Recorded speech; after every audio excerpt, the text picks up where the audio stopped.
এটা বুঝতে হবে, জানতে হবে। জানার কোনো শেষ নাই, জাননেওয়ালার উপরও জাননেওয়ালা আছে। তো এটা নিয়ে আসলে ইখতিলাফের কিছু নাই। ইস্ট ওয়েস্ট, মাশারিকুল আরদি ওয়া মাগারিবিহা, গোটা বিশ্বের সব ফিকহ একাডেমি খোঁজ নিয়ে দেখেন, এটা জায়েজ। আল্লাহ রাসূল সাল্লাল্লাহু আলাইহি ওয়াসাল্লাম আম্মা জান আয়েশা রাদিয়াল্লাহু তাআলা আনহাকে ঈদের দিন হাবাশি সাহাবীদের খেলা দেখিয়েছেন। খেলা, হাবাশি সাহাবারা মসজিদে নববীর পাশে, সহিহ বুখারীর বর্ণনা, তীর ধনুক দিয়ে খেলাধুলা করত। আম্মা জান আয়েশা দেখতে চাইলেন, আল্লাহর হাবিব সাল্লাল্লাহু আলাইহি ওয়াসাল্লাম এটা বুঝতে পারলেন, জিজ্ঞেস করলেন তাশতাহিন তানদুরিন, বুখারীর বর্ণনা, তাশতাহিন তানদুরিন, আয়েশা তুমি কি দেখতে চাও? আম্মা জান বললেন হ্যাঁ আমি দেখতে চাই। আল্লাহর হাবিব সাল্লাল্লাহু আলাইহি ওয়াসাল্লাম আম্মা জান আয়েশাকে পিছনে দাঁড় করালেন। তিনি বর্ণনা করলেন আকামানি ওয়ারাআহু, আমার পিছনে পিছনে আমাকে তিনি দাঁড় করালেন। খাদ্দি মা আখাদ্দিহ, আমার গাল রাসূলের গালের সাথে লেগে গেল। আমি প্রাণ ভরে হাবাশি সাহাবাদের খেলা দেখলাম সরাসরি। তো সরাসরি যদি পুরুষকে দেখতে পারেন আম্মা জান আয়েশা রাদিয়াল্লাহু তাআলা আনহা, এটা কি টিভির পর্দায় দেখা যাবে না? দেখা যাবে না? যাবে। দীর্ঘক্ষণ দেখার পরে আম্মা জান আয়েশা বললেন হাত্তা মালিলতু, আমি ক্লান্ত হয়ে গেলাম, অনেকক্ষণ দেখলাম। আল্লাহ রাসূল সাল্লাল্লাহু আলাইহি ওয়াসাল্লাম বললেন আয়েশা পরিপূর্ণ হয়েছে, তুমি কি তৃপ্তি সহকারে খেলা উপভোগ করেছো, ইথিওপিয়ান সাহাবীদের খেলা? আম্মা জান বললেন হ্যাঁ, আমি প্রাণ ভরে দেখেছি। আল্লাহর হাবিব সাল্লাল্লাহু আলাইহি ওয়াসাল্লাম বললেন ঠিক আছে আয়েশা, এখন তুমি চলে যাও। সুবহানাল্লাহ পড়েন। সহিহ বুখারীতে আছে, যুদ্ধে যুদ্ধে নারীরা অংশগ্রহণ করতেন। স্ট্রেচারে করে অসুস্থ সাহাবাদেরকে টেনে এনে ওনারা সেবা করতেন। সেবা করার সময় চোখে গামছা বেঁধে রাখতেন, তাই না? ওনারা যখন অসুস্থ আহত সাহাবাদের চিকিৎসা করতেন, চোখে গামছা বেঁধে রাখতেন না? দেখতেন, দেখা যায়, প্রয়োজনে দেখা যায়। এই মাসালা ক্লিয়ার, গোটা বিশ্বের সব আমার এক। এরপর খুলনায় আরেকটা প্রশ্ন করেছিল নারীদের পর্দা নিয়ে, আপনারা ইতিমধ্যে দেখেছেন বোধহয় না? তো এটা নিয়েও দেখলাম অনেক বাড়াবাড়ি। বাড়াবাড়ি কখনো কল্যাণ বয়ে নিয়ে আসে না। নারীরা কতটুকু পর্দা করবে, কতটুকু পর্দার হুকুম কি, সেখানে আমি বলেছি পর্দা করা ফরজ। এই পর্দা আপনার অধিকার, এটা আপনার আভিজাত্যের প্রতীক, আপনার রুচির প্রতীক। এটা বলে কতটুকু পর্দা, সেক্ষেত্রে আমি দুইটা মত উল্লেখ করেছিলাম, দুইটা মত উল্লেখ করেছি। মত নাম্বার 1, সারা শরীর ঢেকে রাখবে, ফেসটা খোলা রাখবে, হাত খোলা রাখবে, এটা একটা মত। আরেকটা মত সব ঢেকে রাখতে হবে, শুধু চোখ খোলা, তাই না? দুইটা মত উল্লেখ করে আমি বলেছিলাম যে এটা হচ্ছে রুকসাত আর এটা হচ্ছে আজিমাত। আমি এও বলেছি যে এর চেয়ে শ্রেষ্ঠ পর্দার হতে পারে না, শুধু চোখ খোলা, সব ঢেকে রাখতে হবে, এটা শ্রেষ্ঠ পর্দা, এর চেয়ে ভালো পর্দার হতে পারে না। আমি নিজেও সাজেস্ট করি এটা, যে শুধু চোখ খোলা থাকবে। আবার ওই প্রশ্নের উত্তরে এও বলেছি চেহারা হচ্ছে সৌন্দর্যের রাজধানী, চেহারাই যদি দেখা হয়ে যায় তো সব দেখা হয়ে যায়, এজন্য এটা আমি সাজেস্ট করেছি। তারপরে এরা আমার ধাক্কাইতে ধাক্কাইতে ওই মতের দিকে নিতে চায়, আসলে নাই? তো এই যে 3 বার যে আমি এই কথা বললাম, এগুলো শুনবার সময় কি কানে তুলা দিয়ে রাখছিলেন? হ্যাঁ, তখন কি শুনেন না? এগুলো মত দুইটা বললাম কেন আমি? হুজুর দুইটা কেন বলবেন? অন্য মতের প্রতি আপনার এত শ্রদ্ধা কেন? আমগো তো নাই। এই হয়েছে সমস্যা। ক্লিয়ার কাট কথা। পর্দার ক্ষেত্রে দুইটা মতের উল্লেখ করেছি প্রিয় ভাইরা। বলেছি এক মত বলেছে ফেস খোলা, হাত খোলা, আরেক মত বলেছে শুধু চোখ খোলা। এবং আমি বলেছি এইটা শ্রেষ্ঠ পর্দা, এর চেয়ে ভালো পর্দা হয় না, বলছি না আমি? আবার বলছি যে আমি সাজেস্ট করি এটাই সবচেয়ে ভালো, এটা করবেন। এবং শেষে বলেছি চেহারা হচ্ছে সৌন্দর্যের রাজধানী, চেহারাই যদি দেখা হয়ে যায় তো সব দেখা হয়ে যায়। এগুলো কি প্রমাণ করে আমি এই মতের পক্ষে না এই মতের পক্ষে? বায়ে না ডানে? ডানে। তো আমি এই মত অবলম্বন করি, মানে আপনাদের যেই মত আমারও এই মত। আমার ধাক্কা মারতেছেন কেন? ধাক্কাইতেছেন কেন আমাকে? ধাক্কাই আমার ওই মতে নিতে চায়, ঠিক না। বাড়াবাড়ি কখনো কল্যাণ বয়ে নিয়ে আসে না। আওয়াজ করবেন না, মনোযোগ দিয়ে শুনেন। এই যে মত, এটা আমার মত না, এটা অনেক স্কলারদের মত। নারীরা শুধু ফেস খোলা রাখবে আর হাতের কবজি পর্যন্ত খোলা রাখবে, এটা আমার মত না। আমি অন্যদের মতকে শুধু ন্যারেট করেছি, বর্ণনা করেছি মাত্র।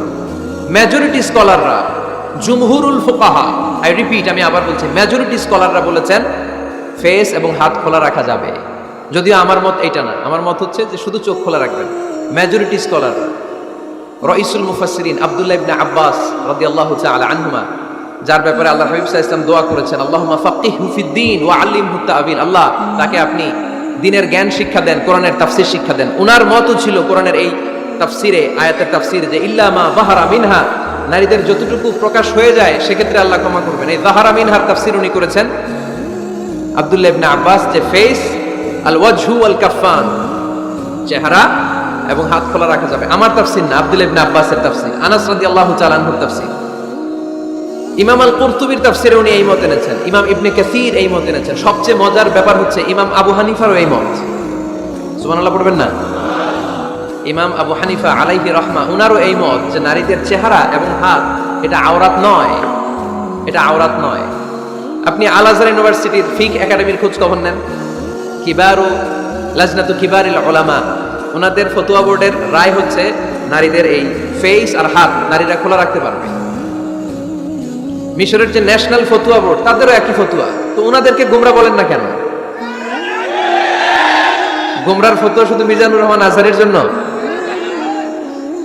ওনাদেরকে গোমরা বলেন না কেন?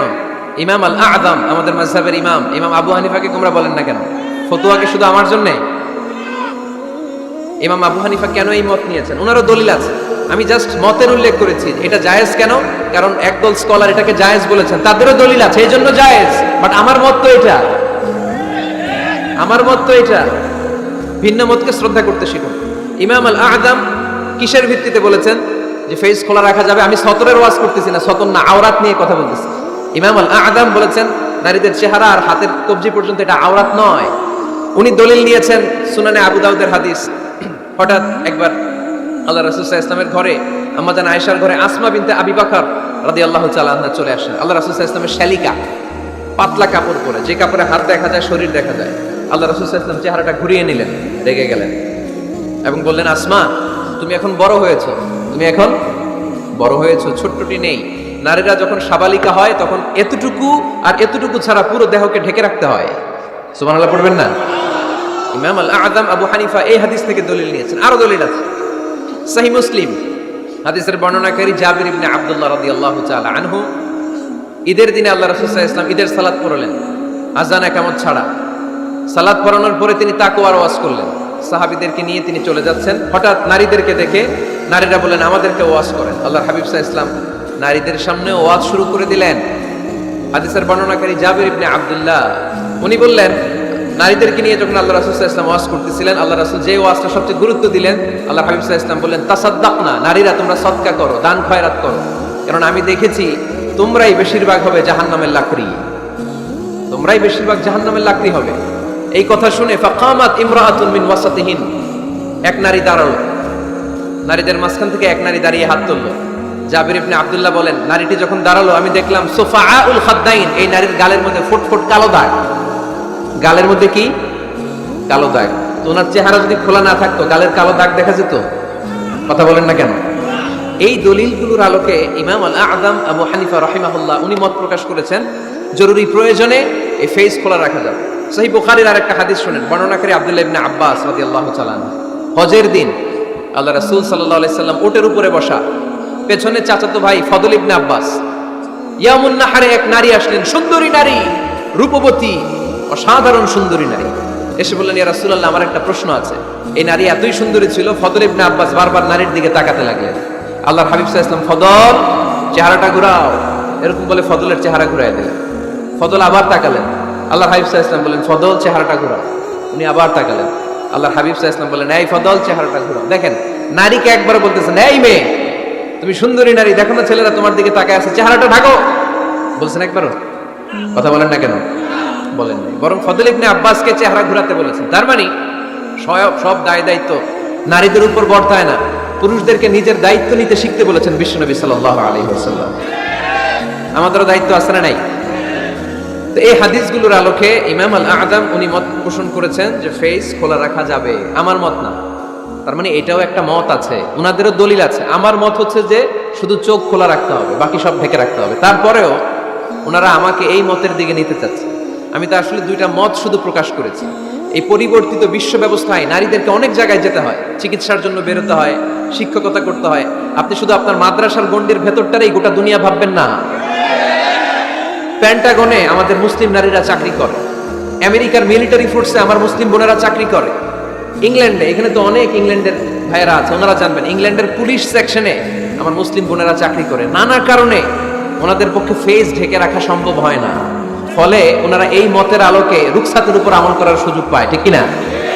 তার মানে এটাও একটা মত আছে, এটাও একটা মত আছে, ওনারা রুখসাতের উপর আমল করে। বাট আমার মত হচ্ছে না, আজিমতটা উত্তম, এটা শ্রেষ্ঠ পর্দা, কারণ চেহারায় যদি দেখে ফেলে সবই দেখে ফেলে। তো আমার মত এইটা, তারপরও আমাকে এই মতের প্রবক্তা বানাতে চায়, এরকম আছে না নাই? বাড়াবাড়ি করবেন না, বাড়াবাড়ি কখনো ভালো ফল বয়ে নিয়ে আসেন, আওয়াজ করে বলতে হবে, ঠিক কিনা? আল্লাহ আমাদের সবাইকে মধ্যম পন্থা অবলম্বনের তৌফিক দান করো। কারো ব্যাপারে সমালোচনা করলেও যেন আমরা ইনসাফের সাথে সমালোচনা করতে পারি। আল্লাহ তুমি তৌফিক দাও, আমাদেরকে সব সময় হকের পক্ষে থাকার তৌফিক দান করো। Rose TV 24. Enjoy by listening to the Holy Quran. এটা হচ্ছে পরিবার। আলোচনার বিষয় কি? সবাই বলতে হবে আলোচনার বিষয়। আমাদের পরিবার আছে না? পরিবার হচ্ছে শান্তির নীড়। যার পরিবার নাই সে নির্হারা পাখির মতো, ঠিক কিনা? এর সেবা করার কেউ নাই, এর খোঁজ খবর নেয়ার কেউ নাই, একে ভালোবাসার কেউ নাই। পরিবারের ভেতরে আছে ভালোবাসাবাসী, পরিচর্যা, অসুস্থ হলে সেবা শুশ্রূষা, যত্ন আত্মি। আমরা একটা প্রশান্তির জায়গা খুঁজে পাই পরিবারের ভেতরে, ঠিক কিনা? এজন্য আমি যদি জান্নাতে যাই, আমি চাই আমার পরিবারের সবাইকে নিয়ে যাব, ঠিক কিনা? নাকি আপনারা একা একা জান্নাতে যাবেন? একা একা জান্নাতে যেতে চান কারা কারা? দেখি হাত তোলেন। হ্যাঁ, ওই যে হাত তুলছে একজন। একা একা যাইতে হয়, বালা না, একা একা যাওয়া যাবে না, আমরা সবাই মিলে যাবো ইনশাআল্লাহ। পড়েন। এজন্য রাব্বুল আলামিন বলেন, ইয়া আইয়ুহাল্লাযীনা আমানু কু আনফুসাকুম ওয়া আহলিকুম নারা ওয়াকুদুহান নাসু ওয়াল হিজারা আলাইহা মালাইকাতুন গিলাযুন শিদাদুন লা ইয়াসুনাল্লাহা মা আমারাহুম ওয়া ইয়াফআলুনা মা ইউমারুন। সুবহানাল্লাহ পড়েন। আল্লাহ ডেকে বললেন, ও বিশ্বাসীরা শোনো শোনো, তোমরা নিজেদেরকে জাহান্নামের আগুন থেকে বাঁচাও, নিজেদের পরিবার বর্গকেও ওই জাহান্নামের আগুন থেকে বাঁচাও। যেই জাহান্নামের রক্ষী ফেরেশতারা খুব নির্দয়, খুব নির্মম, এদের চেহারায় হাসি নাই। রব্বুল আলামিন তাদেরকে যা আদেশ করে তারা তাই পালন করে। ওই ফেরেশতারা আল্লাহর কোনো আদেশের অবাধ্য হয় না। ওই জাহান্নামকে ভয় করো, আর জাহান্নাম থেকে নিজেও বাঁচো, নিজের পরিবারকেও বাঁচাও। নিজেও বাঁচতে হবে, পরিবারকেও বাঁচাতে হবে। নিজেও জান্নাতে যেতে চাই, আব্বা আম্মা স্ত্রী সন্তান ভাই বোন সবাইকে নিয়ে জান্নাতুল ফেরদাউসে থাকতে চাই, ঠিক কি না? এজন্য রব্বুল আলামিন বিশ্বনবীকে আদেশ করলেন, ওয়া'মুর আহলাকা বিস-সালাতি ওয়াসতাবির আলাইহা। ও নবী, আপনি আপনার ফ্যামিলির সদস্যদেরকে সালাতের আদেশ করেন এবং নিজেও সালাত পালনে সচেষ্ট হন। একা একা সালাত পালন করলে হবে না, আপনার পরিবারের সবাইকে আপনি মুসল্লি বানান। নিজেও সালাত পড়েন, সন্তানদেরকেও সালাত কায়েমকারী বানান। আপনি একা একা নামাজ পড়েন, আপনার ছেলে নামাজ পড়ে না, এরকম আছে না নাই?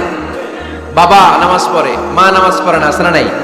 ভাই নামাজ পড়ে, বোন নামাজ পড়ে না, আছে না নাই? আচ্ছা, আমি জান্নাতে থাকবো, আমার মা থাকবে জাহান্নামে, এটা ভালো লাগবে? আমি থাকবো জান্নাতে, আমার আব্বা জাহান্নামে, ভালো লাগবে কার কার?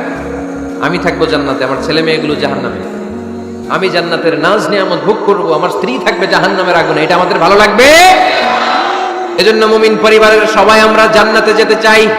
আমিও যাব, মা বাবাও যাবে, আমার স্ত্রী সন্তানরাও যাবে।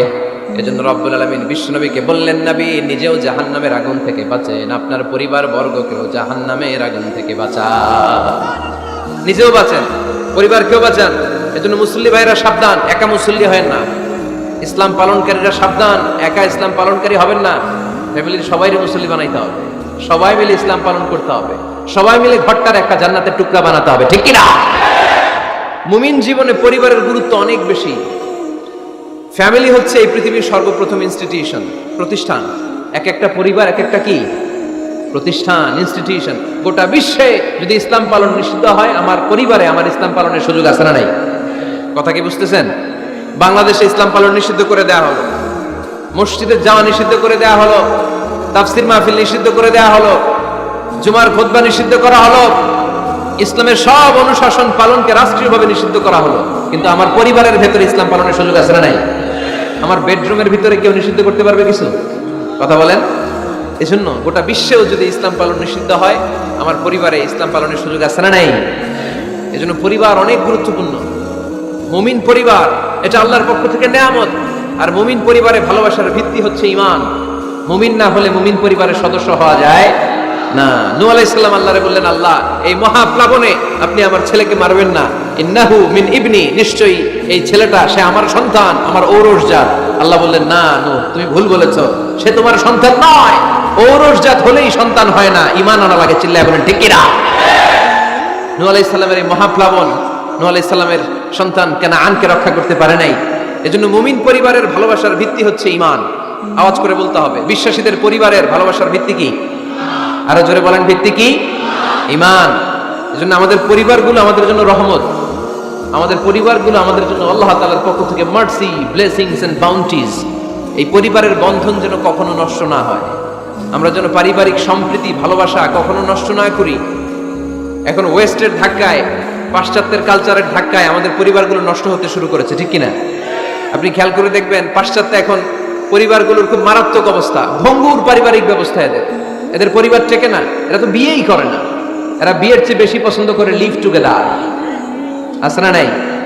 বিয়ে করে না, লিভ টুগেদার পছন্দ করে। ফ্রি সেক্স, অবাধ যৌনাচার, হোমোসেক্সুয়ালিটি, সমকামিতা, ছেলেতে ছেলেতে বিয়ে, মেয়েতে মেয়েতে বিয়ে। বিয়ে যাক দু একটা হয়, এগুলো 6 মাস 1 বছরের বেশি টিকে না। ডিভোর্সের সংখ্যা বেশি, ভ্রূণপাত, সন্তান হত্যা করার সংখ্যা বেশি, সুইসাইডের সংখ্যাও বেশি, ঠিক কিনা? রাইফেল একটা নিয়ে বের হয়ে রাস্তায় 4-5 জনকে শুট করে, পরে নিজের মাথায় নিজে গুলি করে নিজেও মরে যায়। কেন যে এগুলো করছে সে নিজেও জানে না। এরকম বিকৃত মস্তিষ্কের লোক পাশ্চাত্যে আছে না নাই? কারণ এদের পরিবার নাই, কারো বাবা আছে মা নাই, কারো মা আছে বাবা নাই। এজন্য পরিবারগুলো আল্লাহ তাআলার পক্ষ থেকে আমাদের জন্য নেয়ামত, অনেক বড় রহমত, অনেক বড় বরকত। এজন্য ইসলাম পরিবার গঠন করতে বলেছে, ইসলাম পরিবারকে সংরক্ষণ করতে বলেছে, ইসলাম এই ফ্যামিলি ইনস্টিটিউশনকে আরো শক্তিশালী করতে বলেছে। চিল্লায় বলেন ঠিক কিনা? এই কোরআনে পরিবার নিয়ে অনেক কথা, ফ্যামিলি ম্যাটার্স নিয়ে কোরআনে একটা সূরা আল্লাহ নাযিল করেছেন, সূরাতুত তালাক, অ্যাড্রেসিং দ্য ফ্যামিলি অ্যাফেয়ার্স। শুধু ফ্যামিলি রিলেটেড কথাই সূরাতুত তালাক। আবার একটা পরিবার আল্লাহ তাআলার কাছে এতটাই প্রিয় ছিল, ওই পরিবারের নামে আল্লাহ কোরআনে একটা সূরাই দিয়ে দিয়েছেন, সূরাতু আলে ইমরান। ইমরানের পরিবারের নামে সূরা। সুবহানাল্লাহ পড়বেন না? এজন্য আমাদের পরিবারগুলো অনেক গুরুত্বপূর্ণ। আমরা বুঝি না, আমরা পরিবারের সম্প্রীতি, ভালোবাসাকে অটুট রাখার ব্যাপারে সচেতন থাকি না। কিন্তু ইসলাম এই পরিবার সংরক্ষণে অনেক গুরুত্ব দিয়েছে। আমাদের পরিবারগুলো সুখী হোক, সমৃদ্ধ হোক, শান্তিময় হোক, আমরা চাই কি চাই না? আওয়াজ করে বলেন না, চাই কি চাই না? এজন্য আজকের আলোচনার বিষয় হচ্ছে পরিবার। সুখী পরিবারের ফর্মুলা আজকে আপনাদেরকে শোনাবো, কি করে পরিবারকে সুখে রাখতে হয়, শান্তিতে রাখতে হয়। কোরআনের আলোকে শুনতে চান? শুনতে চান সবাই? কষ্ট হচ্ছে না তো? নাকি স্লোগান দিতে চান? স্লোগান চান কারা কারা দেখি?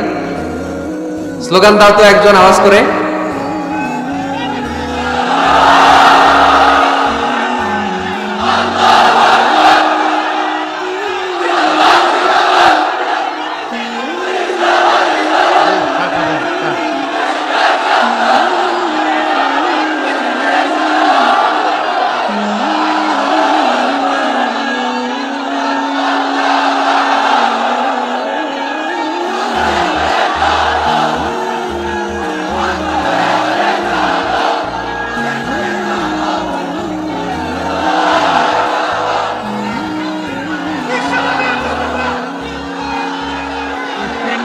লোক বাইরে বেশি আছে।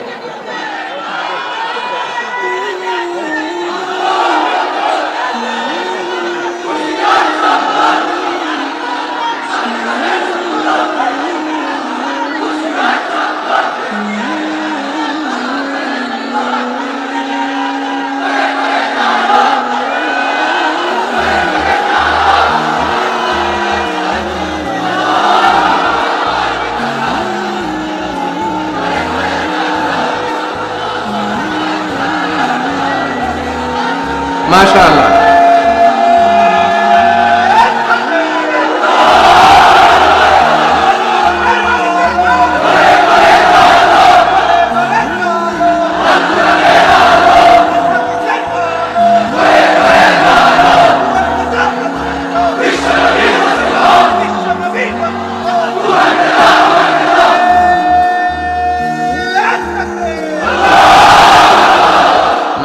তাবারাকাল্লাহ। আল্লাহ স্লোগানগুলোকে তুমি কবুল করো। স্লোগান হয়ে গেছে, খুশি? সবাই খুশি? জিয়। ঠিক আছে, এবার আলোচনায় যাই। সুখী পরিবারের ফর্মুলা কোন পরিবার? আওয়াজ করে বলেন, আরো জোরে বলেন।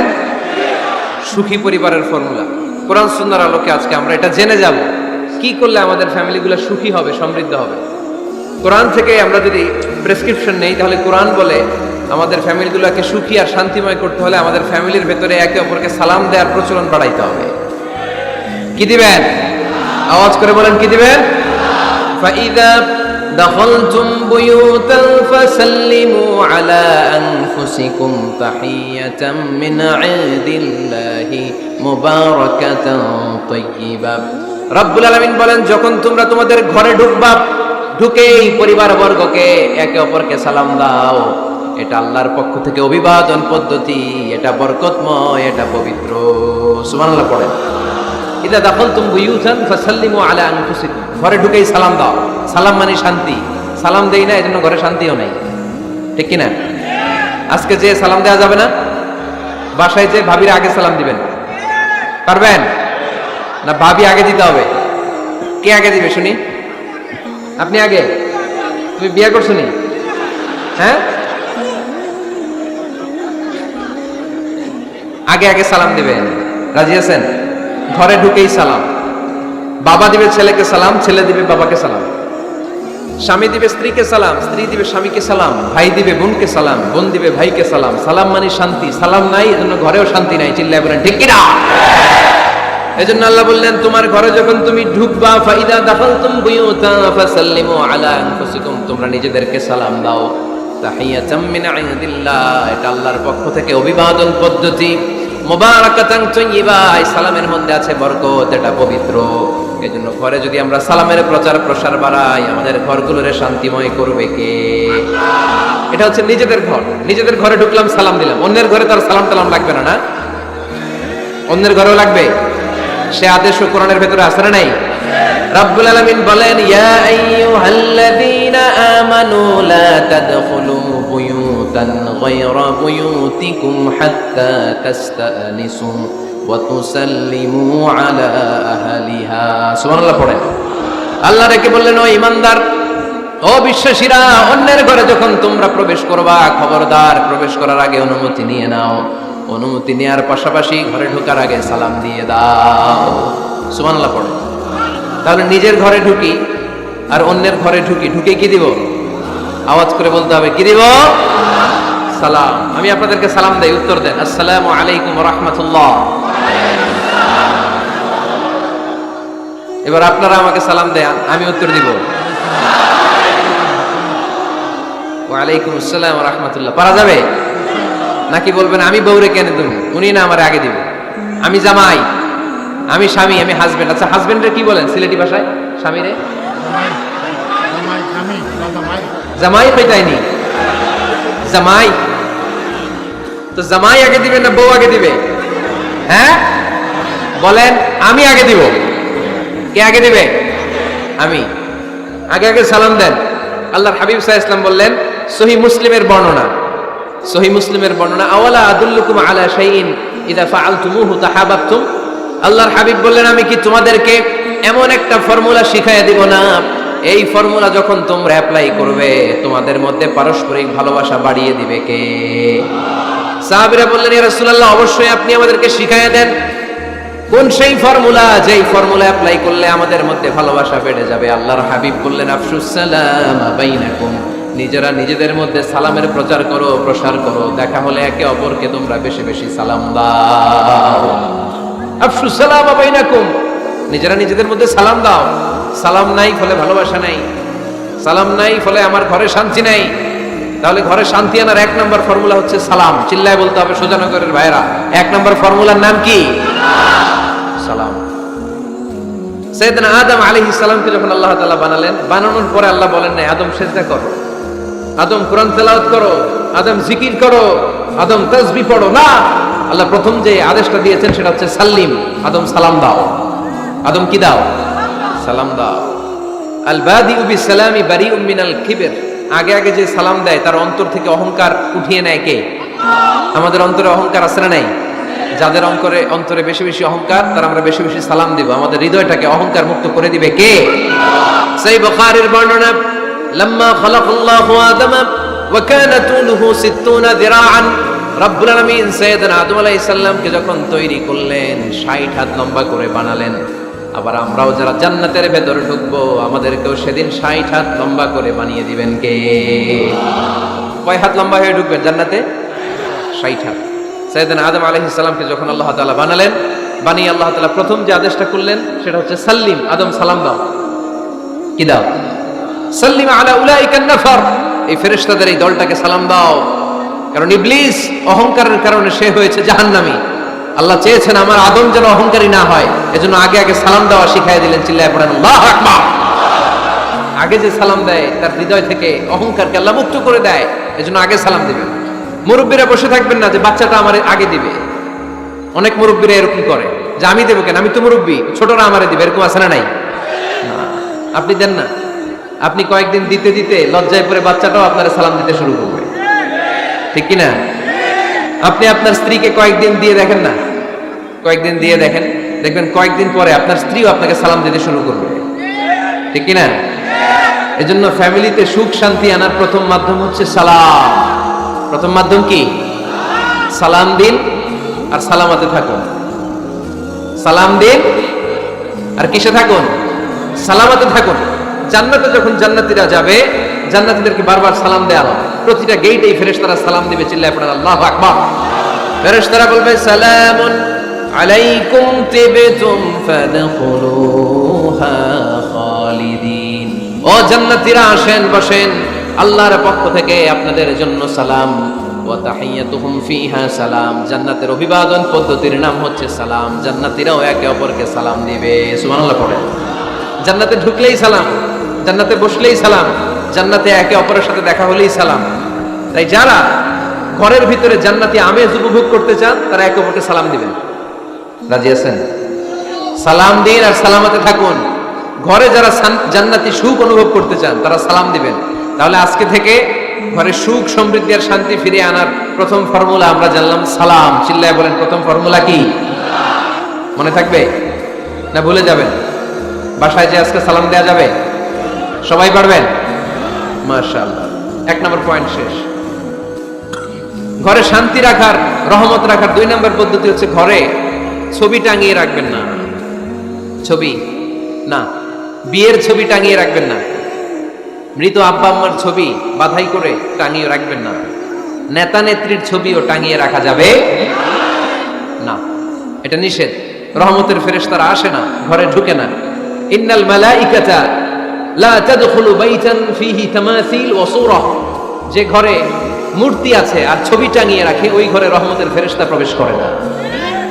তো ঘরে যে রহমত নাই, শান্তি নাই, আপনি রহমতের ফেরেশতা ঢুকার ব্যবস্থাই তো রাখেন নাই। এত রহমত নিয়ে আসতে চায় কিন্তু ঢুকতে পারেন না, ওই যে ছবি টাঙিয়ে রাখছেন। এজন্য সুজানগরের ভাইয়েরা, আমাদের সুজানগরে যদি কারো ঘরে বিয়ের ছবি, আব্বা আম্মার ছবি, ফ্যামিলি গ্রুপ ছবি বা নেতা নেত্রীর ছবি থাকে, আজকে খুলে ফেলা যাবে না? খুলে ফেলা যাবে মুসলমান? খুলে ফেলবেন। হ্যাঁ, আপনি ফ্যামিলি গ্রুপ ছবি রাখতে পারেন। আব্বা আম্মা ভাই বোন সবাই মিলে একটা গ্রুপ ছবি তুললে স্মৃতির জন্য রাখা যায়। এটা অ্যালবাম বন্দি করে রাখবেন। মাঝে মাঝে দেখবেন, দেখলে মৃত্যুর কথা স্মরণ হয়। আয় রে, 10 বছর আগের ছবিটা দেখলে কি কুচকুচে কালো দাড়ি ছিল আমার, এখন সাদা হয়ে গেছে, ঠিক কিনা? তখন বুঝবেন যে মৃত্যুর দিকে আমি এগিয়ে যাচ্ছি। এই দুনিয়াটা ক্ষণিকের, একটা ধোঁকা, একটা মরিচিকা, একটা লোভ আর লালসার পেছনে আমরা ছুটে বেড়াচ্ছি। ধোঁকা, আসল জীবন কবরের জীবন। আওয়াজ করে বলতে হবে, ঠিক কিনা?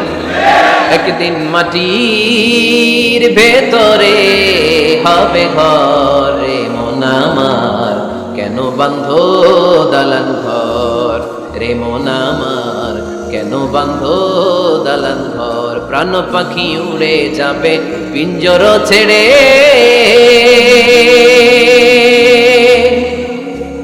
ধরা ধামে সবই রবে তুমি যাবে চলে।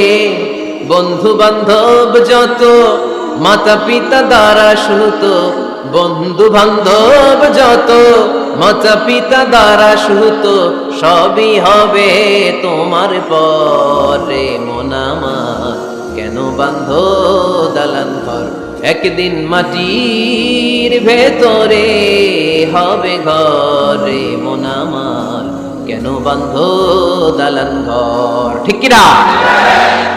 পুরাতন ছবির অ্যালবামগুলো খুললে মৃত্যুর কথা স্মরণ হয়। আহা, দাদা পাশে বসা ছিল, আজকে দাদা নাই। নানারা নিয়ে একটা ছবি তুলে অ্যালবামে রাখছিলাম, আজকে নানা নাই। বাবার সাথে ছবি ছিল, আজ বাবা নাই। মৃত্যুর কথা স্মরণ আছে না নাই? প্রয়োজনে আব্বা আম্মার সাথে বা নিজেদের ফ্যামিলি গ্রুপ পিকচার তুলতে পারবেন, এটা অ্যালবাম বন্দি করে রাখেন, কিন্তু টাঙিয়ে রাখা যাবে? রাখবেন আপনারা? রাখবেন না। অনেকে কুকুরের শো পিস কিনে, কুকুরের, বিড়ালের, কুমিরের শো পিস কিনে শো কেসে সাজিয়ে রাখে, আছে না নাই? সুজানগরে বোধহয় এগুলো নাই, তাই না? হ্যাঁ, সুজানগরে এগুলো আছে না? এগুলো আপনি রাখতে পারবেন না, এগুলো রাখবেন না। ইন্নাল মালাইকাতা লা তাদখুলু বাইতান ফিহি তামাসিল ওয়া সূরা, যেই ঘরে ছবি টাঙিয়ে রাখা হয়, মূর্তি সাজিয়ে রাখা হয়, আল্লাহর রহমতের ফেরেশতারা ওই ঘরে কশিন কালেও প্রবেশ করে না। তবে ছোট্ট মেয়েদেরকে পুতুল কিনে দেয়া যায়। কাদেরকে কথা বলেন? ছোট্ট মেয়েদেরকে দেখবেন ওরা পুতুলকে বাচ্চার মতো আদর করে, এটার দুধ খাওয়ায়, এটার জন্য রান্না করে, গোসল করায়, আছে না নাই? আম্মা জান আয়েশা রাদিয়াল্লাহু তাআলা আনহা পুতুল নিয়ে খেলা করতেন। নারীদের, ছোট্ট মেয়েদের জন্য এটা জায়েজ রাখা হয়েছে এই কারণে, কারণ কিছুদিন পরেই তারা মা হতে চলেছে, ঠিক কিনা? কেমন করে বাচ্চা কাচ্চা লালন পালন করবে, কেমন করে আমাদের আগামী প্রজন্মকে তারা গড়ে তুলবে, ওইটার একটা প্রশিক্ষণ খেলার মাধ্যমেই ছোটবেলায় যেন তাদের হয়ে যায়। এজন্য ছোট্ট মেয়েদের জন্য পুতুল দিয়ে খেলাকে শরিয়ত জায়েজ রেখেছে। চিল্লায় পড়েন সুবহানাল্লাহ। কত সুন্দর আমাদের ইসলাম, check and balance, check and balance. কিন্তু ছবি টাঙিয়ে রাখা যাবে না। কুকুরের শোপিস, কুমিরের শোপিস শোকেসে সাজিয়ে রাখা যাবে, শান্তি আসবে না ঘরে, জাহান্নামের টুকরা হয়ে যাবে ঘর। ঘরের ভেতরে গিটার রাখা যাবে না। গিটার চেনেন? হারমোনিয়াম রাখা যাবে না। ঢোল তবলা, বাজারে ঢোল বাজারে বাঁশি, আছে না নাই? ঢোল রাখতে পারবেন না। বংশী বাজায় কে রে সখী, বংশী বাজায় কে? বংশী রাখা যাবে না। বংশী মানে বাঁশি। এই বাঁশি, ঢোল, তবলা, হারমোনিয়াম, গিটার, এগুলো যদি ঘরে থাকে রহমতের ফেরেশতা ঢুকে না। আল্লাহ হাবিব সাল্লাল্লাহু আলাইহি ওয়াসাল্লাম বলেছেন, বুইস্তু লিউকাসসিরাল মাযামির, ঢোল, বাদ্য, হারমোনিয়াম, তবলা এগুলোকে ভেঙে মাটির সাথে চুরিয়ে দেওয়ার জন্য আমি বিশ্বনবী আগমন করেছি। চিল্লায় বলেন ঠিক কিনা? এজন্য আল্লাহর হাবিব বললেন, ইন্নাল মালাইকাতা লা তাদখুলু বাইতান ফীহি তামাসিল ওয়া সূরা। মুসনাদে আহমদ ইবনে হাম্বলের হাদিস। আল্লাহর রহমতের ফেরেশতারা ওই সমস্ত ঘরে কশিন কালেও প্রবেশ করে না যেই ঘরে ছবি টাঙানো আছে আর আছে মূর্তি। কথা বুঝতে পেরেছেন? তাহলে এগুলো রাখা যাবে না। হিন্দি সিরিয়াল দেখা যাবে না, ঠিক কিনা? এমনও ফ্যামিলি আছে বাবা ছেলে একসাথে বসে হিন্দি সিরিয়াল দেখে, ইন্ডিয়ান নায়িকাদের কোমর দুলানো ডান্স দেখে, আছে না নাই? সিরিয়ালের জন্য পাগল এদেশের মেয়েরা। আলহামদুলিল্লাহ, এদের মধ্যে এখন পরিবর্তন হইতেছে। এরা এখন ওয়াজ দেখা শুরু করতেছে, ঠিক কিনা? তার মানে এই তাফসির মাহফিলগুলোর সফলতা আছে না নাই? আছে, আল্লাহর মেহেরবানি। অনেক বোনরা বলে, হুজুর আগে সিরিয়াল দেখতাম, এখন ওয়াজ দেখি। আলহামদুলিল্লাহ করবেন না? হিন্দি সিরিয়াল দেখবেন না, অশ্লীল নাটক দেখবেন না। টেলিভিশনে হিন্দি সিরিয়াল, হিন্দি সিনেমা, অশ্লীল নাটক দেখলে রহমতের ফেরেশতারা ওই ঘরে প্রবেশ করে। তাহলে কি দেখবেন? টিভিতে কি দেখবেন বলেন? হ্যাঁ, ফিদা দেখতে হয়, ওয়াজ দেখতে হয়নি। আচ্ছা, টিভিতে আপনারা ইসলামিক প্রোগ্রামগুলো দেখবেন। রমাদানে অনেক ইসলামিক প্রোগ্রাম করে টেলিভিশন চ্যানেলগুলো, এগুলো দেখবেন। সৌদি আরবের সরাসরি লাইভ প্রোগ্রাম, এগুলো দেখবেন। জিওগ্রাফিক্যাল চ্যানেল আছে, দেখবেন। অ্যানিমেলস কিংডম দেখবেন। আফ্রিকার জঙ্গলে কত ধরনের প্রাণী পাওয়া যায়, সাগরের অতল গহ্বরে কি ধরনের মাছ আল্লাহ সৃষ্টি করে রেখেছে, সি ওয়ার্ল্ড আমরা জানি না, সাগরের অতল গহ্বরের রাজ্য কেমন। অ্যানিমেলস কিংডম আর জিওগ্রাফিক্যাল চ্যানেল, এগুলো দেখবেন। টক শো দেখতে পারেন, নিউজ দেখতে পারেন। এমন প্রোগ্রামগুলো দেখেন যেগুলো শিক্ষণীয়, নিজেকে জ্ঞানী ও আলোকিত করে গড়ে তুলতে সহায়তা করে, এমন প্রোগ্রামগুলো দেখবেন। আওয়াজ করে বলেন ঠিক কিনা? এর বাইরে হিন্দি সিরিয়াল, নাচানাচি, রূপবানে নাচে কোমর দুলাইয়া, আছে না নাই? ফেরেশতারা বলবে তো করে পিটামু আমরা ঝুলাইয়া। এগুলো দেখা যাবে, তাহলেই শান্তি আসবে। তাহলে সালামের পরে 2 নাম্বার যে ফর্মুলা জানলাম, ছবি টাঙিয়ে রাখা যায় না, ঘরে মূর্তি, কুকুরের মূর্তি, শোপিস রাখা যায় না। হিন্দি সিরিয়াল, অশ্লীল নাটক, গান বাজনা এগুলো ঘরে দেখা যাবে না। এগুলো দেখলে আল্লাহর রহমত ঘরের ভেতরে প্রবেশ করবে না। মনে থাকবে সবার? মনে থাকবে তো? আওয়াজ করে বলেন না। 3 নাম্বার, ঘরে মাঝে মাঝে নামাজ পড়বেন। ঘরে মাঝে মাঝে কি করবেন? সহিহ মুসলিমের হাদিস, আল্লাহ রাসূল সাল্লাল্লাহু আলাইহি ওয়াসাল্লাম বলেছেন, তোমরা মসজিদে ফরজ নামাজের পরে ঘরের জন্য কিছু সুন্নাহ আর নফল নামাজ রেখে দিও। কারণ যারা সুন্নাহ আর নফল নামাজ ঘরে পড়ে, আল্লাহ তাআলা তাদের ঘরটাকে বরকত দিয়ে পূর্ণ করে দেয়। বৃষ্টি যদি হয়, কখনো বৃষ্টি, বাইরে প্রচন্ড বৃষ্টি, আপনি জামাত ধরার জন্য মসজিদে যেতে পারতেছেন না, তখন ঘরের সবাইরে নিয়ে আপনি জামাতের ইমাম হবেন। দরকার আছে না নাই? আপনি ইমাম, আপনার ছেলেরা পেছনে, মেয়েরা পেছনে, নারী পুরুষ একই কাতারে দাঁড়াতে পারে না, তো আপনি ইমাম, পেছনে আপনার ছেলেরা, এর পরের কাতারে আপনার মেয়েরা আর আপনার স্ত্রীরা। পারা যাবে না? ছেলে মেয়ে যদি না থাকে, হুজুর আমি আর সে টোনাটুনি সংসার, তাহলে টোনা দাঁড়াবে সামনে, টুনি দাঁড়াবে পেছনে। একসাথে দাঁড়ানো যাবে? আমি আর আজকে সভাপতি লিয়াকত ভাই দুজনে মিলে যদি জামাত করি, একসাথে দাঁড়ানো যাবে। আমি এদিকে, লিয়াকত ভাই আমার টানে, ঠিক কিনা? কিন্তু টোনা টুনি যদি দাঁড়ায়, টোনা দাঁড়াবে সামনে, টুনি দাঁড়াবে বরাবর পিছনে। মাসালা বুঝতে পেরেছেন? The family that prays together stays together. যে ফ্যামিলি একসাথে নামাজ পড়ে, ওই ফ্যামিলি টিকে থাকে বহুদিন, ঠিক কিনা? I repeat, the family that prays together stays together. যে পরিবার একসাথে সালাত আদায় করে ঘরে, এই পরিবারগুলো ভাঙে না। এই পরিবারে ডিভোর্সের কথা শুনবেন না। এই পরিবারে আছে শুধু শান্তি আর শান্তি। চিল্লায় বলেন ঠিক কিনা? তাহলে 3 নম্বর ফর্মুলা সুজানগরবাসীদের জন্য, যেটা আমি শোনালাম, ঘরে জামাতে সালাত পড়বেন। বৃষ্টি, জামাতে যেতে পারতেছেন না, সবাই নিয়ে আপনি ইমামতি করেন। অথবা তাহাজ্জুদের সময়, বাচ্চাদের ডিসেম্বর মাসে প্রায় অফ থাকে না? কথা কয় না? ডিসেম্বর মাসে ছুটি আছে না নাই? আছে। ছুটির সময়গুলোতে তাহাজ্জুদের প্রোগ্রাম করেন বাসায়। আপনি ইমাম, আপনার ছেলে মেয়ে আর স্ত্রী, আপনার মুক্তাদি, একসাথে ঘরে সালাত পড়লে ঘরটারে বরকতময় করে দেয় কে? কয়টা গেল? কয়টা? ভালো লাগতেছে না? না নাকি আবার স্লোগান লাগবে? স্লোগান লাগলে আমারে বলবেন, স্লোগান দেওয়াই দিব। আওয়াজ করে বলতে হবে, কয়টা গেল? 3টা। 4 নাম্বার, ঘরে সুখ শান্তি সমৃদ্ধি ফিরিয়ে আনার 4 নাম্বার ফর্মুলা হচ্ছে একসাথে খাবার খান। কিভাবে খাবার খাবেন? একসাথে বসে খাবার খান। যদি একান্নবর্তী ফ্যামিলি হয়, ভাই বোন আত্মীয় স্বজন একসাথে, নারী পুরুষ দেখা দেওয়া জায়েজ নেই, তখন ছেলেরা একসাথে খান। ছেলেদের পর্ব শেষ হলে মেয়েরা একসাথে খান। একসাথে খেলে, খাবার শেয়ার করলে বরকত আছে না নাই? সামান্য একটু খাবার আপনি আপনার ছেলের পাতে তুলে দেন, আপনার ছেলে আপনার পাতে তুলে দেবে, বরকত বাড়ায় দিবে কে? একসাথে ইফতারি করবেন, আলাদা আলাদা ইফতারি করবেন না। একসাথে ইফতারি করলে বরকত দেয় কে? আল্লাহর হাবিব সাল্লাল্লাহু আলাইহি ওয়াসাল্লাম বলেন, কেউ যদি কাউকে ইফতারি করায়, তাহলে রোজাদারের যত সওয়াব, যিনি ইফতারি করালো তারও তত সওয়াব। সাহাবারা বলেন, আমাদের তো এত সম্পদ নাই যে মানুষকে ইফতারি করাবো। আল্লাহর হাবিব সাল্লাল্লাহু আলাইহি ওয়াসাল্লাম বলেন, ওয়ালাউ বিতামরা, একটা খেজুর দিয়েও যদি করাও এই সওয়াব পাবা। ওয়ালাউ বিআফকা তিলাবান, এক ঢোক দুধ দিয়েও যদি করাও, ওয়ালাউ বিশারবাতিমা, এক ঢোক পানি দিয়েও যদি করাও, এই সওয়াব পাবা। আপনি আপনার ভাই বোন একসাথে ইফতারি করতে বসেছেন, আপনার প্লেট থেকে একটা পেঁয়াজও আপনার ভাইয়ের প্লেটে দিবেন, ওই সওয়াব পাবেন। আপনার ভাই একটা খেজুর আপনার প্লেটে দিবে, ওই সওয়াব পাবে। সুবহানাল্লাহ কইবেন না?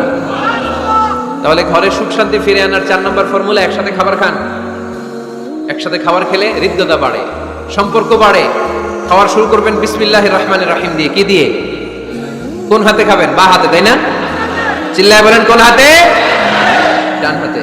বিসমিল্লাহ বলে খাওয়া শুরু করবেন, ডান হাতে খাবেন। খাওয়ার শেষে পড়বেন আলহামদুলিল্লাহ। খাওয়ার পরে কি পড়বেন? খবরদার রান্নার বদনাম করবেন না কখনো। রান্নার বদনাম করেন নাকি? এটা ঝাল হয়েছে, ওইটা মজা হয় নাই, এটা টক হয়েছে, এটা লবণ হয় নাই, এরকম আছে না নাই? লবণ হয় নাই, বউরের তালাক দিছে, এরকম আছে না নাই? আহা, রান্না একটু ভালো হয় নাই, ঝাল হয়ে গেছে বেশি, বউরে মায়ের সুর, এরকম ডাকাইতে আছে না নাই? মা আবা রাসূলুল্লাহ সাল্লাল্লাহু আলাইহি ওয়াসাল্লাম তুআমান কাত্তু, আল্লাহর হাবিব সাল্লাল্লাহু আলাইহি ওয়াসাল্লাম কখনো কোনো রান্নার বদনাম করতেন না। ইনিশতাহাহু আকালাহু, বুখারীর বর্ণনা। ভাল লাগলে খেতেন, ভাল লাগতেছে আরো খেতেন, আরো খেতেন। ওয়া ইন কারিহাহু তারাকা, ভালো না লাগলে রেখে দিতেন, ওর দিকে তাকাইতেন না। কিন্তু কখনো বলেন নাই লবণ হয় নাই, কখনো বলেন নাই ঝাল বেশি হয়েছে, কখনো বলেন নাই রান্নাটা মজা হয় নাই। সুবহানাল্লাহ পড়বেন না? কি রাসূল ছিলেন আমার! এজন্য রান্নার বদনাম করবেন না, একসাথে মিলেমিশে খান, বরকত বাড়ায় দিবে কে? 4টা গেল। 5 নাম্বার, ঘরে কোরআন তেলাওয়াত করুন। কি তেলাওয়াত? কোরআন তেলাওয়াত নাই, ঘরে তেলাওয়াত নাই, ফজরের পরে তেলাওয়াত নাই, সব ঘুম আর ঘুম, আছে না নাই? তো রহমত বরকত ঢুকবে কেমনে? ঘরে কোরআন তেলাওয়াত করুন। হাজবেন্ড তার ওয়াইফকে কোরআন তেলাওয়াত শোনাবে, ওয়াইফ তার হাজবেন্ডকে শোনাবে, বাবা তার সন্তানকে শোনাবেন, সন্তান বাবাকে শোনাবেন। প্রতি মাসের জন্য একটা সূরাকে নির্ধারণ করুন যে আমরা সবাই মিলে এই মাসে এই সূরাটা মুখস্থ করব। পারা যাবে? আওয়াজ করে বলেন তো, সূরাতুদ দোহা এটা কি খুব বড় সূরা? কথা কয় না। সূরাতুদ দোহা কি বড় সূরা না ছোট সূরা? তো এক মাসে কি এই সূরাটা মুখস্থ করা যাবে না? কথা বলে। ওয়াত্তিনি ওয়াজ-যাইতুন ওয়া তুরি সিনিন, এটা কি বড় সূরা? এক মাসে পারা যাবে না? প্রতি মাসের জন্য একটা করে সূরা নির্ধারণ করুন। তাহলে 12 মাসে কয়টা সূরা? আওয়াজ করে বলতে হবে, 12টা সূরা। প্রতি মাসে একটা। আজকে তো 31st নাইট না? কয়টা বাজে? হ্যাঁ, আরো সময় বাকি। 12টা বাজতে বাজতে আরো দেরি অনেক। এখানে পটকা টটকা বোঝায় না? বোমা টোমা কিছু নাই না? মাশাআল্লাহ, সুজানগরের লোক তো খুব আল্লাহওয়ালা দেখি। আল্লাহ কবুল করুক। এই যে নতুন বছরের জন্য প্ল্যান নেন, ঘরটারে কি করে সুখী সমৃদ্ধ বানাবেন। প্রতি মাসের জন্য কয়টা সূরা? 12 মাসে তাহলে কয় সূরা? 12 সূরা। প্রতি সপ্তাহে আপডেট নেবেন, খোঁজ খবর নেবেন, কয় আয়াত হইলো তোমার। স্ত্রীর খোঁজ খবর নেবেন, সন্তানের খোঁজ খবর নেবেন, কয় আয়াত হলো। মাস শেষে সবাই সবার কাছ থেকে শুনবেন, ঘরের বরকত বাড়ায় দিবে কে? এরকম ফ্যামিলি আমাদের সবার হোক, আমরা চাই না? হ্যাঁ, স্ত্রী তার স্বামীকে কোরআন তেলাওয়াত করে শোনায়, স্বামী তার স্ত্রীকে কোরআন তেলাওয়াত করে শোনায়, বাবা তার সন্তানকে কোরআন তেলাওয়াত করে শোনায়, সন্তান তার বাবাকে কোরআন তেলাওয়াত করে শোনায়। আপনার ছেলে মেয়েরা যখন কোরআন পড়ে আওয়াজ করে পড়তে বলেন, যাতে ভুল হলে শুধরে দিতে পারেন। এবং প্রতি মাসে যে সূরাটা মুখস্থ করবেন, ওই সূরাটা তাদাব্বুরে কোরআন করতে হবে, অর্থ জানতে হবে। মাতৃভাষায় কোরআনের অর্থ জানার দরকার আছে না নাই? তাহলে ঘরে কোরআন তেলাওয়াত করবেন। আল্লাহ রাসূল সাল্লাল্লাহু আলাইহি ওয়াসাল্লাম আম্মা জান আয়েশা রাদিয়াল্লাহু তাআলা আনহার কোলের মধ্যে মাথা রেখে কোরআন তেলাওয়াত করতেন। সুবহানাল্লাহ নাই? বিয়ে করছেন কারা কারা দেখে হাত তোলেন। বিবাহিতদেরকে সুজানগরে কি বলেন আপনার আঞ্চলিক ভাষায়? বিবাহিত বিয়াতি, আর অবিবাহিত আবিয়াতি। বিয়াতিরা হাত তোলেন, বিয়াতিরা। আবিয়াতি বেশি আজকে, বিয়াতি কম। হাত নামান। স্ত্রীর কোলে মাথা রেখে কোরআন তেলাওয়াত করবেন, পারবেন না? কষ্ট হবে? স্ত্রীর কোলে মাথা রেখে কোরআন তেলাওয়াত করবেন, এটা সুন্নাহ। আল্লাহ রাসূল সাল্লাল্লাহু আলাইহি সাল্লাম আম্মা জান আয়েশা রাদিয়াল্লাহু তাআলা আনহার কোলে মাথা রেখে কোরআন তেলাওয়াত করতেন। আম্মা জান আয়েশা রাদিয়াল্লাহু তাআলা আনহা বলেন, কানা রাসূলুল্লাহ সাল্লাল্লাহু আলাইহি ওয়াসাল্লাম ইয়াকরাউল কুরআন ওয়া রাসুহু ফি হাজরি ওয়া আনা হায়েদ। আমার মাসিক চলা অবস্থায়, মেনস্ট্রুয়েশনাল পিরিয়ড চলা অবস্থায় আমার কোলে মাথা রেখে বিশ্বনবী কোরআন তেলাওয়াত করেছেন, আর আমি শুনেছি। চিল্লায় পড়েন সুবহানাল্লাহ। ঘরে শান্তি নাই, কারণ কোরআন তেলাওয়াত নাই। তো কোরআনের তেলাওয়াতও নাই, শান্তিও নাই। আল্লাহর হাবিব সাল্লাল্লাহু আলাইহি ওয়াসাল্লাম বলেছেন, সহিহ মুসলিমের হাদিস, লা তাজআলু বুয়ুতাকুম মাকাবিরা, তোমরা তোমাদের ঘরটারে গোরস্থান বানিয়ে রেখো না। ফা ইন্না শাইতানা ইয়ানফিরু মিনাল বাইতিল্লাযী তুকরাউ ফীহি সূরাতুল বাকারা, কারণ শয়তান ওই ঘর থেকে দৌড়ে পালায় যেই ঘরে সূরাতুল বাকারা তেলাওয়াত করা হয়। সুবহানাল্লাহ পড়েন। এজন্য ঘর উদ্বোধনের সময় কোন সূরা পড়তে হয়? সূরা বাকারা। চিল্লায় পড়েন কোন সূরা? আওয়াজ করে পড়েন কোন সূরা? নতুন ঘর করছেন, নতুন দোকান করছেন, নতুন ফ্ল্যাট কিনেছেন, কোন সূরা পড়বেন? সূরাতুল বাকারা। শয়তান ওই ঘরে থাকে না। সহিহ মুসলিমের আরেকটা হাদিসে আল্লাহ রাসূল সাল্লাল্লাহু আলাইহি ওয়াসাল্লাম বলেছেন, ইকরাউ সূরাতাল বাকারা, তোমরা সূরা বাকারা তেলাওয়াত করো। ফা ইন্না আখযাহা বারাকা, যে সূরা বাকারা পড়ে আল্লাহ তাআলা ওই ঘরটায় বরকত দেয়। ওয়া তারকাহা হাসারা, আর যে সূরা বাকারা পড়ে না সে খালি আফসোস করে। ওয়ালা ইস্তাতিউহাল বাতালা, কোন জিন, কোন পেতনি, কোন ব্ল্যাক ম্যাজিক, কোন জাদু টুনা বান ওই ঘরের কোন সদস্যকে কোনো ক্ষতি করতে পারে না। আবার সূরা বাকারায় একটা আয়াত আছে, কোরআনের সর্বশ্রেষ্ঠ আয়াত। বলেন তো আয়াতটার নাম কি? আওয়াজ করে বলেন কোন আয়াত? আল্লাহর হাবিব সাল্লাল্লাহু আলাইহি ওয়াসাল্লাম বললেন, মান কারা আয়াতাল কুরসি দুবুরা কুল্লি সালাতিন মাকতুবা, প্রত্যেক ফরজ সালাতের পরে যে ব্যক্তি আয়াতুল কুরসি পড়বে তার জান্নাতে যাওয়ার ব্যাপারে আর কোনো বাধা থাকবে না। একটা মাত্র বাধা ছাড়া, সেটা হচ্ছে মরণ। লোকটা মরে না তাই জান্নাতে যায় না, মরলেই জান্নাতি। আওয়াজ করে পড়েন আল্লাহু আকবার। তাহলে সংসারে শান্তি আনার 5 নাম্বার পদ্ধতি হচ্ছে ঘরে কোরআন তেলাওয়াত করতে হবে। তাহলে ঘরে সুখ শান্তি আর সমৃদ্ধি আনার 5 নাম্বার ফর্মুলা হচ্ছে ঘরে কোরআনের তেলাওয়াত লাগবে। এখন কোরআনের তেলাওয়াত নাই, কোরআন আমরা শিখাতে চাই না, আছে না নাই? আমরা এখন ধর্মপ্রাণ হয়েছি কোরআন ছাড়া। কি ছাড়া? ধর্মপ্রাণ, ধর্মপ্রাণ, আমরা বড়ই ধর্মপ্রাণ। নামাজ রোজার কিছু নাই, ভুলেও ধরি না কোরআন। ধর্মপ্রাণ, রোজ সকালে শুনতাম আগে আল কোরআনের বাণী রে, আল কোরআনের বাণী। এখন শুনি সারে গামার দীপ্ত ফ্যান ফ্যানানি। রোজ সকালে শুনতাম আগে আল কোরআনের বাণী রে, আল কোরআনের বাণী। এখন শুনি সারে গামার দীপ্ত